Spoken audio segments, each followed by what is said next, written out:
রাতে রাতে সকলকে সন্ধ্যের দিকে সাজগোজ করে দুইজন মিলে চললাম নন্ডি। তবে এখন আর সন্ধে নেই বললেই চলে, ঘড়ির কাঁটায় এখন 8:30 মতো বাজে।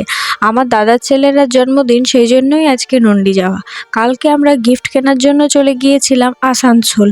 অনেক খোঁজাখুঁজি করার পর আমাদের এই টিফিন বক্সটা বেশ ভালো লেগেছে। আলাদা করে আর গিফটের কোনো ভিডিও করিনি, তাই এই ভিডিওর মাধ্যমে তোমাদেরকে দেখিয়ে দিলাম। আর এদিকে বাড়ি আসতে না আসতেই চলে আসি জেঠিদের বাড়ি। জেঠিদের বাড়িতেই খাওয়া দাওয়ার সব ব্যবস্থা করেছে, আর আমরা সবাই মিলে আড্ডা দিচ্ছিলাম। আর এদিকে বার্থডে বয়ের সঙ্গে তো দেখা হয়নি, তাই বার্থডে বয়ের মাকে এই গিফটগুলো ট্রান্সফার করে দিই।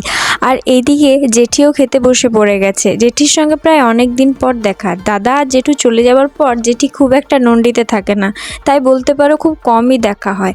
আর এইদিকে আমরাও খেতে বসে পড়েছি। কিছুক্ষণের মধ্যে মাও আমাদের সাথে খেতে বসে পড়ে, আর রান্নাগুলো হয়েছিল অসাধারণ। আর এদিকে ভিডিও এডিট করতে করতে আমার তো জাস্ট খিদেই পেয়ে যাচ্ছে। যেমন মেনুতে ছিল ভেজিটেবিল চপ, চানার ডাল, নাল, পোলাও, মিক্স ভেজ, 2 রকমের মিষ্টি আর আইসক্রিম। আমার কি টেনশন ছিল, ব্লাড টেস্ট সারা রাত ঘুমাচ্ছে, ভাবছি আমার সুগার বেশি হয়ে গেছে।